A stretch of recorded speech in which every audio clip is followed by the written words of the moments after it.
મંગળવારે ભાલ પંથકમાં મેઘરાજાએ તોફાન મચાવ્યા બાદ હજુ આ વિસ્તારમાંથી પાણી ઓસર્યું નથી.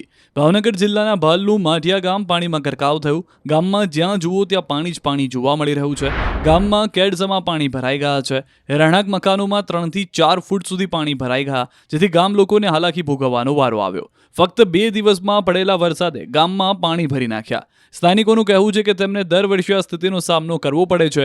મીઠાના અગરના પાળાને કારણે પાણી ગામમાં ઘૂસી ગયા હોવાનું ગ્રામજનો જણાવી રહ્યા છે. લોકોના ઘરોમાં પાણી ભરાઈ જતા જનજીવન પર અસર પડી છે. લોકોના ઘરેલું સાધનો અને અનાજ સહિતની ચીજવસ્તુઓને નુકસાન થયું છે. ઘણા પરિવારોને ઘરો ખાલી કરીને અન્યત્ર સ્થળે જવાની પણ ફરજ પડી છે.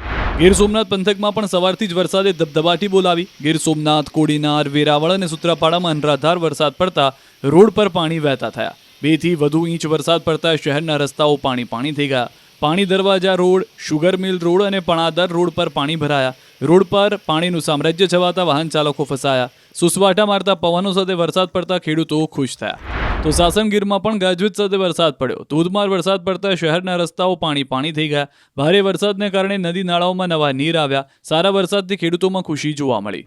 તો સાબરકાંઠા જિલ્લામાં વરસાદે જમાવટ કરી. હિંમતનગરમાં વરસાદને લઈને પાણી ભરાયા. ગાયત્રી મંદિર પાસે રોડ પર પાણી ભરાયા, જેથી વાહન ચાલકો પરેશાન થયા. સ્થાનિક લોકો સહિત વિદ્યાર્થીઓને સ્કૂલે જવાની મુશ્કેલી થઈ. આ તરફ અમદાવાદમાં પણ બપોર પડતા વરસાદે રમઝટ બોલાવી. આખી રાત ઝરમર વરસાદ બાદ સવારથી વરસાદ બંધ પડ્યો.